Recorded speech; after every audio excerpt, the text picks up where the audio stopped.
Welcome to NCPA On Stage, where we explore the stunning performances at China's National Center for the Performing Arts. I'm your host, Yin. Today we have a very special episode featuring an exclusive interview with the renowned Chinese pianist and composer Yin Chengzong. Maestro Yin is known for his contributions to Chinese piano music, particularly the iconic Yellow River Piano Concerto. This piece, inspired by Chinese composer Shen Xinhai's Yellow River Cantata, has become a symbol of Chinese cultural pride and musical innovation. Maestro Yin, thank you so much for joining us today after your performance. I just heard your rendition of the Yellow River Concerto at the NCPA Concert Hall, and I'm still immersed in the profound emotions. I'm wondering, 5 decades ago, what passion drove you and the team of musicians to create such a powerful musical epic? 说来话长，没有红灯记就不会有黄河。 It's a long story. Without the piano accompaniment for modern Peking opera, The Red Lantern, there would be no Yellow River Concerto. It started when Chairman Mao met me in 1963. He asked me about my works and encouraged me to create more national and popular pieces. Over time, through practical experience, we understood the importance of integrating ancient and modern, foreign and domestic influences. That's how the Yellow River came to be. We even carried a piano to Tiananmen Square to perform. Initially, the audience wasn't large, but soon more people came, eager to hear the Red Lantern with piano accompaniment. 奶奶，您听我说。 我家的表叔数不清，没有大事不等人。虽说是亲眷又不相认，可他比亲眷还要亲。爹爹和奶奶亲，生还亲，这里的奥妙，我也能猜出几分。他们和爹爹都一样，都有一颗红亮的心。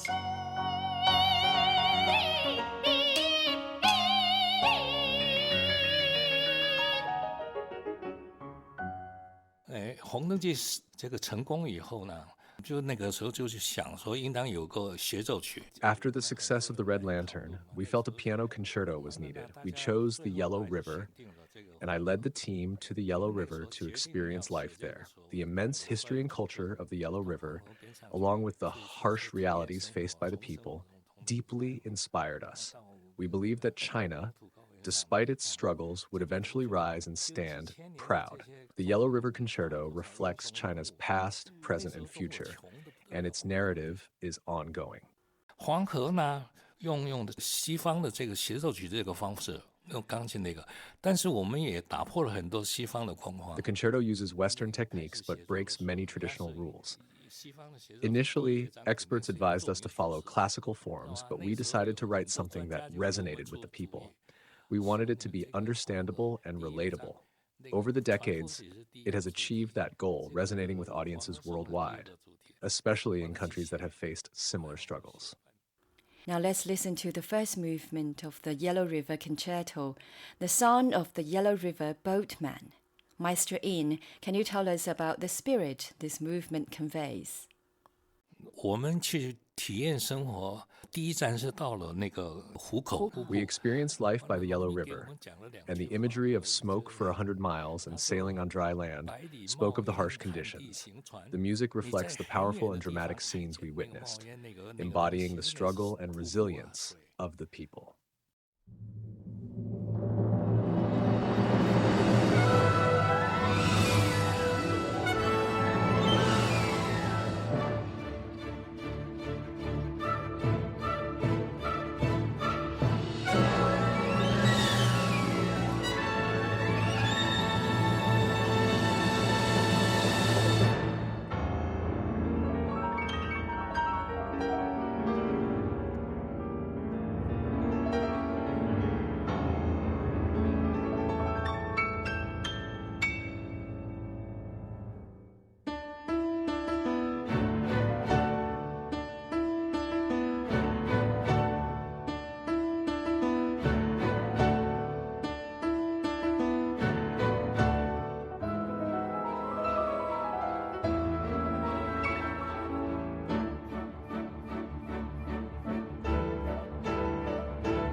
that was the first movement of the Yellow River Concerto, performed by Maestro Yin himself. Maestro Yin, can you tell us what does the theme of the Yellow River mean to the Chinese people and to you personally? 对我来说，它是一个中华民族的象征，中华民族精神的象征。The Yellow River is a symbol of the Chinese spirit and resilience. Over 50 years of performing it around the world, it has become a representation of our cultural heritage and strength, inspiring pride and unity among Chinese people everywhere. You were born in 1941 on Gulangyu Island, known as the cradle of Chinese music and the piano island. Can you tell us about your childhood experiences there, especially how your family influenced your musical journey? 我出生的家庭并不是那个 I grew up in a large, impoverished family. My mother, sold as a servant at 14, instilled in me the closeness to the common people. This connection influenced my music profoundly. Gulangyu, with its international exposure, provided me with diverse musical influences from an early age. So how did you first encounter music on Gulangyu? Gulangyu was an international settlement. I was exposed to Western music in church and at home. My family couldn't afford lessons, so I worked to earn money for them. Playing in church laid the foundation for my understanding of harmony and music. After studying at the Shanghai Conservatory, you studied abroad in the Soviet Union, and you returned to China and delved into traditional Chinese music, creating and performing works that blend these influences. Can you talk about this path? 这种命运啊，就是天的给安排的。我12岁自己 My journey was shaped by destiny. Moving to Shanghai alone at 12 during the war, studying in the Soviet Union, and winning awards. These experiences broadened my perspective. Returning to China, I realized the richness of our 5,000-year-old culture, which had previously been overshadowed by Western influences. This duality shaped my work. Did any Western composers influence your work on the Yellow River Concerto? I drew on various influences from my extensive repertoire. Many techniques and methods were adapted to suit the emotional content we wanted to express. There's no single influence. Rather, it's a blend of many. Let's listen to the second movement, Ode to the Yellow River. Maestro Yin, what emotions does this movement convey? 要叙述这个中华民族5000年的文化。The second movement reflects the grandeur of Chinese history, symbolizing the enduring spirit of our people. It's about the countless heroes of our past and our hopes for the future. Initially, the conditions were harsh, but now, seeing China's progress, the movement evokes pride and triumph.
The Yellow River Concerto premiered in 1970 with you as the soloist and Maestro Li Delun conducting the Central Philharmonic. We still see clips of that performance on social media nowadays. Can you share some of your memories of that premiere? 实际上首演跟现在有很多不同的感受。 The premiere was filled with emotion and passion. We completed the concerto quickly and refined it through trial performances. When it was performed for the Central Politburo, Premier Zhou Enlai's enthusiastic response was unforgettable. The audience's engagement and feedback were invaluable. The Yellow River Concerto is technically demanding. Even for top pianists, it posed significant challenges. Are there any challenges for you yourself as a pianist?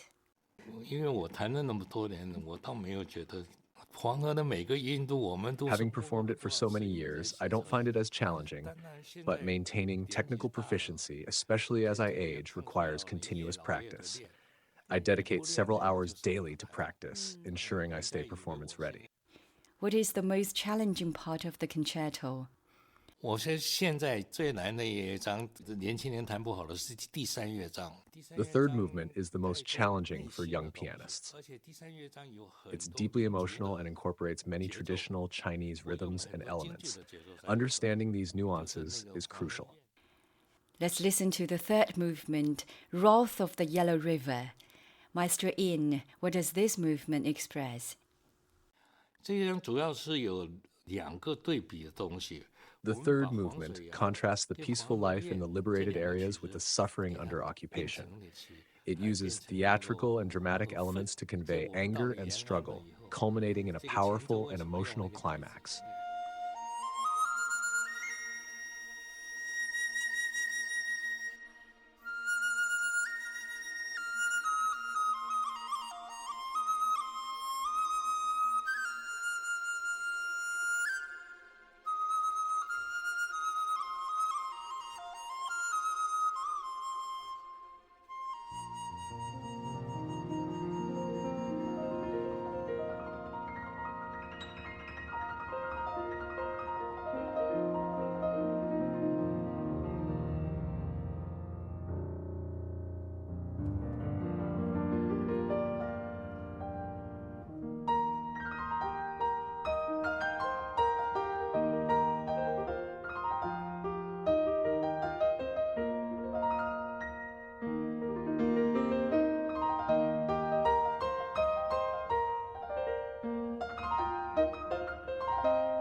The Yellow River Concerto created a sensation upon its debut. It was later performed by international orchestras, including a notable performance in 1973 with Claudio Abbado and the Vienna Philharmonic. How did it feel to perform your work with such esteemed conductors and orchestras? 黄河协奏曲的话，跟外国的协奏曲是有很多共同的东西。Performing with top conductors like Abbado was both challenging and rewarding. Each collaboration brought new insights and interpretations. For instance, Abbado respected the cultural context of the concerto, which enriched the performance. Let's now enjoy the final movement, Defend the Yellow River. Maestro Yin, what emotions and messages are conveyed in this movement? 就幕后乐章，整个黄河的分量有一半在是对幕后这个乐章。The final movement celebrates the spirit and victory of the Chinese people. It symbolizes the struggles and ultimate triumph, evoking tears and pride among the audience. It's a powerful conclusion that resonates deeply.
You have performed the Yellow River Concerto worldwide. How do international audiences respond to it? 后来在林肯中间演了2次。Performing at venues like Lincoln Center has been rewarding. Initially, most of the audience were Chinese, but over the years, the concerto has gained broader recognition, attracting more international listeners and fostering cultural exchange. Indeed, as China's cultural influence grows, international audiences are increasingly interested in Chinese music. I think the Yellow River Concerto will serve as a bridge for cultural exchange. Yes, it's performed in over 50 countries annually, helping to share Chinese culture worldwide. Thank you so much, Maestro Yin, for joining us today. I believe our listeners are deeply moved by the Yellow River Concerto and your extraordinary talent and dedication to art. Thank you again, and we wish you continued health and joy in your musical endeavors. Thank you. Thank you to all our listeners for tuning in. Stay tuned for more inspiring artist interviews and timeless music. I'm Yin Yin. See you next time.